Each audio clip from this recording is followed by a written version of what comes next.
Well, thank you everybody for being here. It is a real honor to be amongst all these animal heroes. To get this many people out here on a Wednesday night is awesome. So give it up for Nate for organizing this. And give it up for Sandra for walking around saying hi to everybody.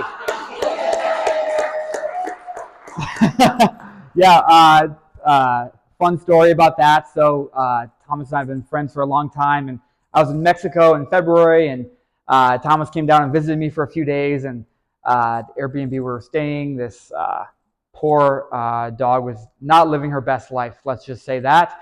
And Thomas said, tell them I'll adopt her. And I did that, and they said yes. And so Thomas now has this dog who is amazing, and unfortunately she's got some separation anxiety, and so we had to bring her on tour with us. So she's been, this is as far away from Mexico as she's been here in Connecticut, and she's living her best life, getting a nice belly rub for Tabitha. So, yeah, Tabitha! Cool. So again, I want to say thank you so much to Nate. Nate is a true animal hero. I met him 7 years ago leafletting at the Warped Tour. We handed out thousands of leaflets to individuals around or at the Connecticut Warped Tour stop, and Nate's done so much work for animals. So I want to give one more round of applause for Nate.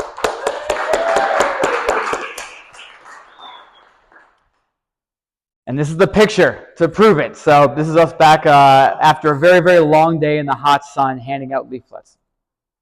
So as I present here, about half my presentation is to talk about me and my story, and then about half is going to get into the nitty-gritty details about social media, animal advocacy. And so, especially when I get into the nitty-gritty, if you want to take notes, feel free to take photos of the projector, whatever you want to do. No hard feelings if you pull your phone out. So who are we and why are we here? So you just met Thomas Goodman. He is the Executive Director of Plant Dining Partnerships, doing amazing work to get vegan options into restaurants around North America and beyond, which is a very crucial step in the cycle of creating a vegan world. We need more vegans, and how do you do that? By having more vegan options available to people. And so his work is very vital in doing that. So I hope that some of you were inspired by his presentation and will be interested in taking him up on his offer to team up with him to get vegan options into your local restaurants. And myself, I am John Oberg. I am a lifelong animal advocate, vegan of almost 15 years, and I'll tell you a little bit more about my story soon. So how did I get my start? So I got my start with my mom. My mom was a total badass. Her name was Karen Oberg. And so she really instilled a sense of compassion for animals in me right from a very, very young age. And so in the late 90s, she became divorced, and she was a single mother raising me, and we were pretty poor. And so in the state of Michigan, if you return an aluminum bottle to a store, you get 10 cents. And there's a Seinfeld episode about it. It's pretty great. I hear giggles. I know a few of you have seen it. So anyway, in Michigan, if you return them, you can get, if you do 200 cans, you get $20. So my mom and I, before school every day, we would go to a local park, and we would walk from trash can to trash can, pulling out aluminum cans from the bottom of these things. It stunk. It was not the most lovely of experiences, but it was a great bonding opportunity between my mom and I. Why am I talking about this? Because in the mornings, when my mom and I would do this, there would be nobody around. The only things or beings who were around were these deer who we became friends with. We gave them names. We really bonded with these deer. And these deer have been protected for generations. And then one day we learned that these deer were going to be hunted. And it was heartbreaking to me. As an 8 or 9-year-old kid, I felt sad, shocked, but I didn't think there was anything I could do. But my mom said, Johnny, we're not going to rest on our laurels. We are going to do something about this. So she and I created these signs, and we stood at the exits in all weather conditions, and got local media attention. And what you're actually seeing here is a picture I took of a television playing a VCR tape of media we got back in like 1999 or something. And so unfortunately, our cries, they fell on deaf ears, and these hunts continued. And so many, many deer were killed, and it was very heartbreaking to us to try and fight and ultimately not be victorious. One night, however, my mom had this great idea for us to sneak into the park while they were hunting these deer, and we would warn them of danger. And she said, Johnny, let's howl. Let's howl to warn the deer. And so we howled and we howled and we howled, and the next day we found out that they killed almost no deer that day. That was all my mom's doing. She deserves all the credit for that. And while ultimately we were not successful in ending this hunt, my mom taught me a really important lesson, that when there's an injustice going on in the world, you stand up and you do something about it. You fight for what's right, and you do what you can. So fast forward a few years, I was backpacking in Europe, and I was on a very, very tight budget. But my mom called me one day and was like, Johnny, I got some bad news. Scoop, our cat, Scoop, this is Scoop. He was like my boy, okay? I love this cat so much. When I was young, instead of going out and playing with my friends, I would play with Scoop. I would make him toys. And so Scoop was very, very important to me. And so he and I shared this great bond. And so my mom called me and said, I got bad news. Scoop has cancer. And I was heartbroken. I loved Scoop so much. And it turns out he had cancer in his paw. And so they said that the only way to treat it was to literally cut off his limb. And the surgery was going to be like $1,000. And that was about all the money I had in my bank account. So I said, without hesitating, we are doing it. Let's make it happen. And so we did it. And you can't really tell in this photo, but he actually only has 3 limbs in this photo. One of his arms was removed, and he lived a great life for 5 more years. So let me fast forward a little bit more. And when I was on that same trip in Europe, I was at an open air market in Helsinki, Finland, and I was walking around, and keep in mind, I loved animals. But I ate animals. Okay, I didn't see anything wrong with eating animals at the time. So when I was walking around this open air market, I came across this guy selling reindeer meat, literally reindeer meat. Okay, it is prepared reindeer sausages, reindeer meatballs, and we became buddy-buddy. And he's like, "Hey man, come back at 5 o'clock, and I'll give you whatever's left over," because he could tell I was on a very tight budget. So I went back at 5 o'clock. He gave me everything that was left over. So he literally took a garbage bag out, and he just started putting in tons and tons of this prepared reindeer meat.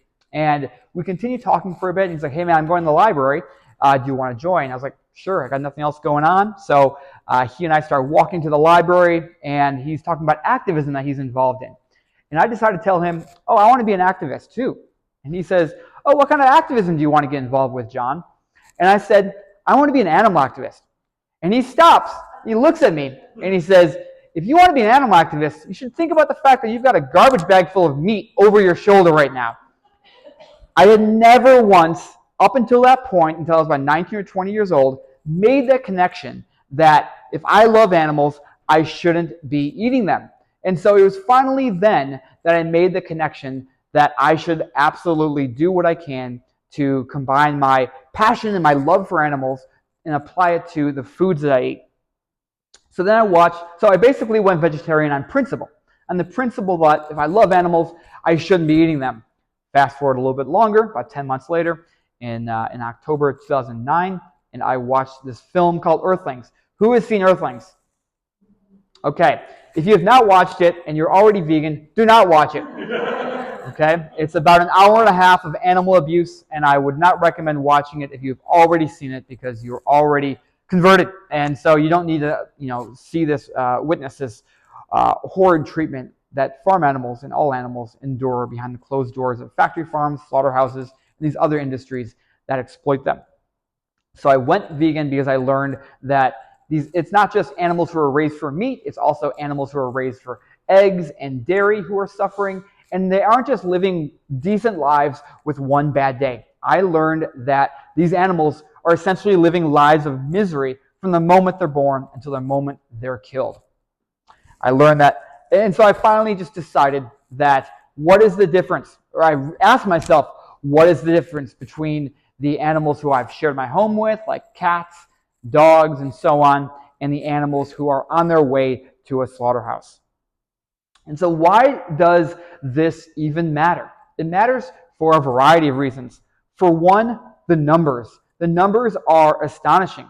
Billions and billions of animals are killed. And it's not just the fact that there's a big number, it's also the percentage. 99% of the animals who are killed in the United States every year are animals who are killed for food. Pigs, cows, chickens, fish, and so on. And that 1% comprises all cats and dogs killed in shelters, wildlife killed in the road or hunted, animals killed in laboratories. And so it's very, very important that we make a difference for animals where it counts the most. And that is certainly with the animals who we eat, or hopefully we don't eat. There's sentience, of course. That matters so much.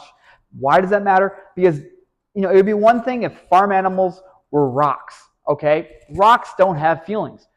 Farm animals have the same emotional and physical capacity and social capacity as the animals who we share our homes with, cats and dogs. And so why should we turn a blind eye just because they're different? Also, their intelligence.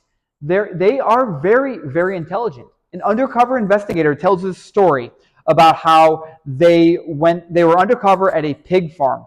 And what did they see? They see a mother pig in a gestation crate figure out how to undo the latch on her crate with her tongue. So she does this, she opens it, and she enters into the common area. And instead of making a beeline towards the exit, what does she do? She goes to every other crate and opens it up to let these pigs free. And that is who we are dealing with. Amazing, sentient, intelligent animals who are absolutely deserving of our compassion, our consideration, and our respect. So, what do? We obviously want to get as many people as possible to move along the spectrum between standard American diet and veganism. Why? Because getting people to move along that spectrum means less animal suffering. So while I want everybody to be at this end of the spectrum, not everybody's going to get there overnight. So we do have to have patience. Patience can be difficult. Patience can be very difficult to find when we're looking around at a world where there's so much animal suffering. But we do have to do everything we can to try and be pragmatic.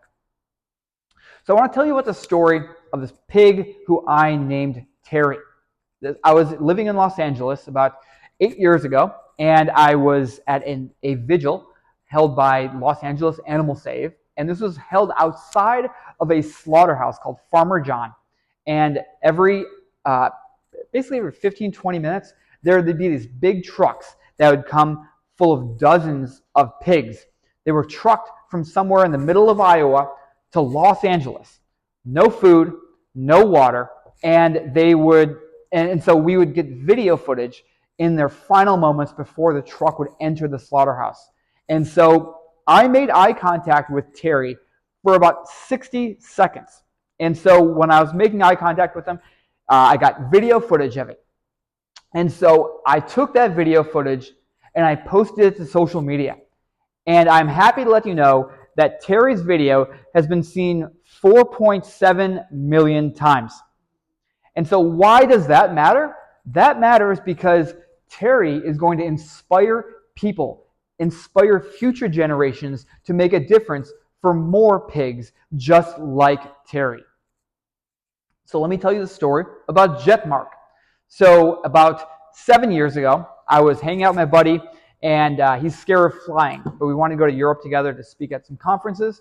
And so we decided to take a cruise ship, which just sounds hilarious. There's one cruise ship that goes from New York to Southampton, England. So we were on this cruise ship, and we were hungry, so we went down to the buffet where they have the good vegan food, and I asked the chef, hey, Jetmark, or I didn't know his name at the time, I said, hey man, do you know if there's any good vegan options here? And he says, oh yeah, for sure, my name is Jetmark, I'll show you around, and he shows me all the great vegan options that they have, and we're impressed. And then he says, by the way, man, I want to let you know that I recognize the name of the organization on your hoodie that you're wearing. And I was wearing a hoodie of the organization I had been working for at the time. And he says, I actually saw a video that they posted to social media, and I went vegetarian because of it. And I realized I was the one who posted the video that made this guy go vegetarian. And this is what the power of social media. We live in this giant, vast world with over 8 billion people, but we can reach people around the globe in an instant with the power of social media, even meeting a Filipino chef in the middle of the Atlantic Ocean. So you are part of a movement like we've never had before in the history of humankind. We can now reach people across the globe in an instant with the power that is at our fingertips. And social media is that place. Social media is the new frontier for animal rights. And so in my decade of doing social media professionally, and actually in my last 5.5 years of doing social media independently, just through my own accounts, my posts have been seen over 500 million times. So I am not a genius. I do not have a PhD in social media science, and I'm not paying to run ads. This is all organic, free. This is just me looking at what's worked on social media, what hasn't, and tweaking my approach over time. And so any animal advocate out there who wants to have similar success can. Even if it's not 500 million, if you can go from reaching 500 people in a year to 5,000, that is a massive, massive jump, a massive success for the animals. And so when we're thinking about social media and we're thinking about the ways we can create a better world for animals, we have to remember that there's an opportunity cost. So when you're choosing to do one thing, you're choosing not to do something else. When you're choosing to say one thing, you're also choosing not to say something else. So it's very important that we think effectively with how we communicate on social media. And because social media, the digital realm, is where everybody is, it is where we are often reaching the most amount of people. Think about it. Throughout a given week, how many people do you engage with? You talk to a few of your friends, a few of your family members, maybe 1 or 2 people at the grocery store, maybe a few cashiers along the way, maybe the bank teller. Maybe that's about it. But on social media, you could reach dozens or hundreds of people. And if you're really trying hard, it could be thousands or tens of thousands of people. And that is when our communication really, really matters, because that is when you can reach the most amount of people. So by now, maybe you're like, hey, social media, it's got some promise. It's got, it's got some upside. What do I do on social media? Well, here's one idea. You just share posts from others. You don't need to go out and make all these posts yourself and come up with, creative ideas. I'm not the most creative person. Sometimes I share posts from others. These are some examples of tweets that I did in the past that people saw and they were like, oh, I want to share that. And it was, this video of a crab eating a cherry has been seen over 1 million times. And here's some other examples of posts that people saw, that they saw of mine. They thought, I want more people to see it, and they retweeted it as a result. Engage in dialogue. So talk to people, reply to posts, put your thoughts out there. Again, I really recommend you do so in a respectful manner, in a way that is going to get people to maybe not turn away and not think that vegans are jerks. When is the last time you saw somebody being a jerk and you're like, I want to be like that person? Tell your origin story. So I told you all my origin story. People care about origin stories. People care about your story. People care about why you came to be the animal advocate, the vegan activist who you are. Share the great plant-based food that you're eating. So everybody in this room, I assume, is vegan and eats vegan food, right? So we're not yet at this point in society where we can just get by with not eating, maybe in a few hundred years, but right now we all eat meals throughout the day. Post about it on social media. Get people to see how good vegan food can be. And there are some really great vegan restaurants and places to eat great vegan food in Connecticut. Today I had a really great tempeh Reuben from Edge of the Woods in New Haven, Connecticut, and I love that sandwich so much. And so I took a picture of it, and I'm going to post that picture to social media, and people are going to see it and think, "Oh, I love Reubens. I didn't know I could have a vegan version of a Reuben." Talk about your relationships with animals and those who have had an impact on you, because that is a great way for your audience to connect with you. And use humor. So while some people may respond well to happy animal stories.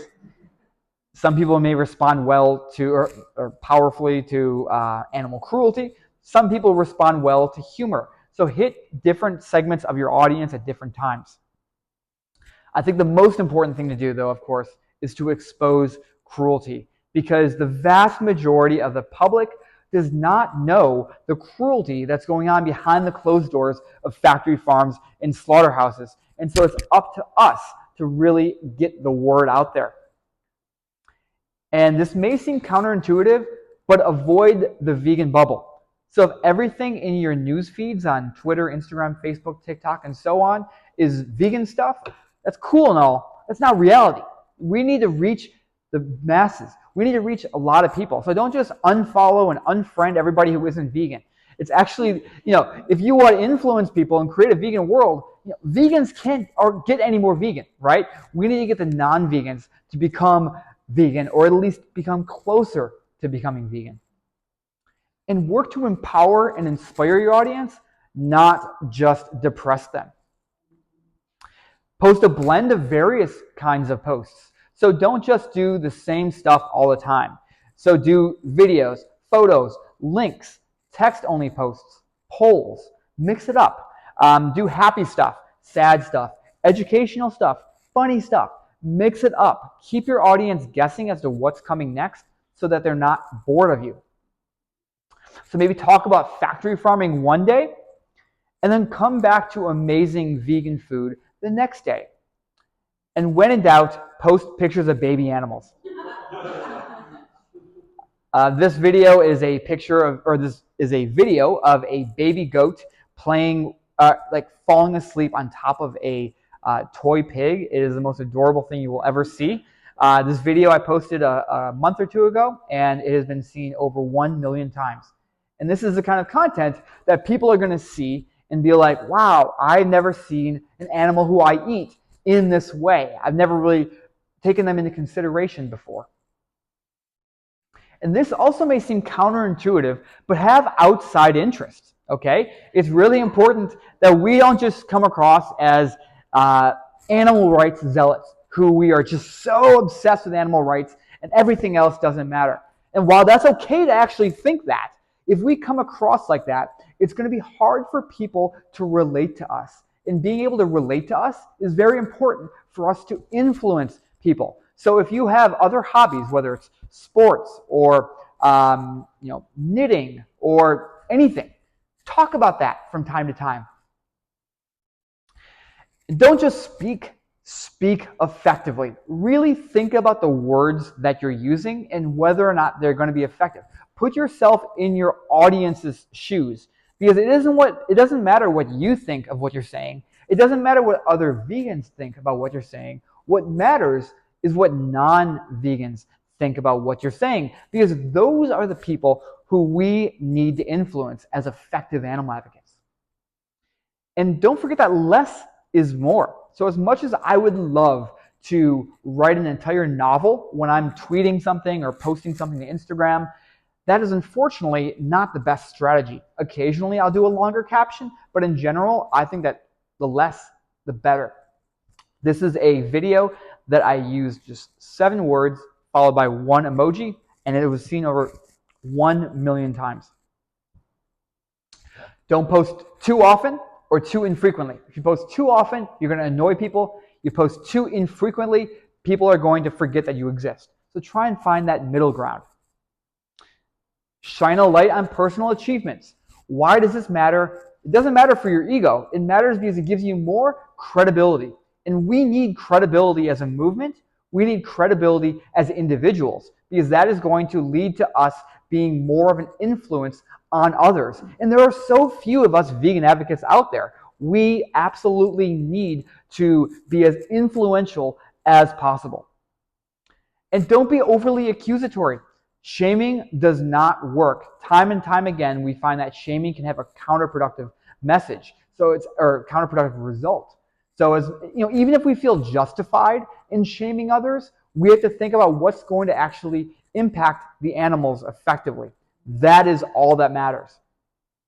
So here's some other considerations. Feel free to take a photo of this. I don't have time to get into all of these, but I definitely recommend that the main thing here is that you just take time to think about what's working on social media for you and what hasn't been, and actually utilize that information in your advocacy. Don't put all of your vegan just eggs into one basket. Okay? If you were to focus all of your advocacy on one social media platform, then that social media platform falls out of favor with the general public or gets banned like TikTok, and you spent all that time building up that capital on one platform, you're screwed. And that is very, very unfortunate for the animals. You see this a lot of TikTokers right now. They're freaking out because in like 8 months, they might not have a TikTok account anymore, or they're going to have to move to another country.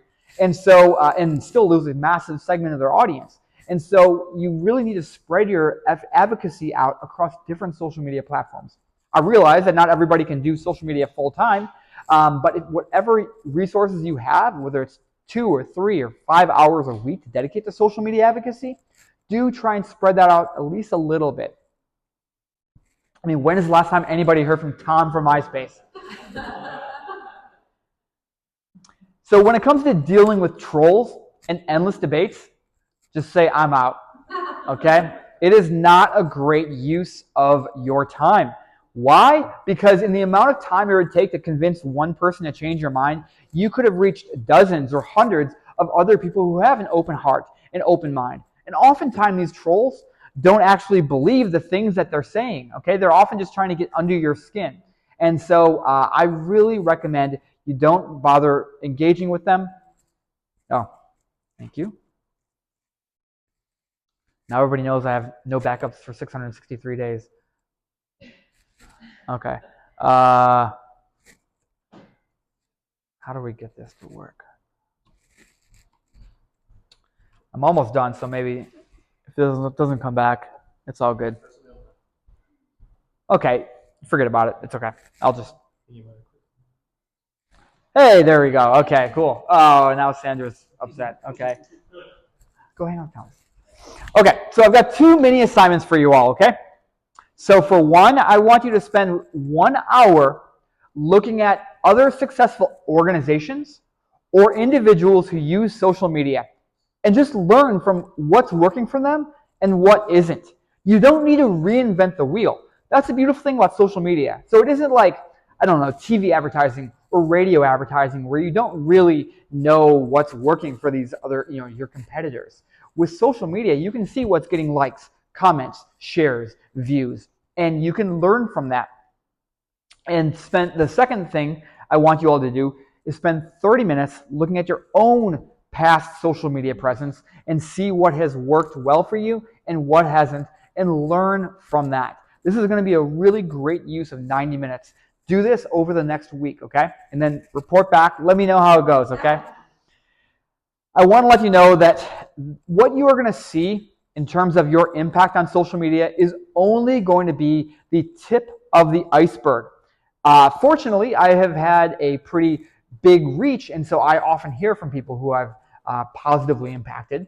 But even if you haven't reached a large number of people, I promise you that every single person in this room has done great things, whether it's Nate handing out thousands of leaflets or Bill putting together amazing vegan events in New Haven. Whatever you are doing for the animals, I promise you, you have created new vegans. You have made a really big impact. So don't ever think, man, I do this stuff and nothing happens.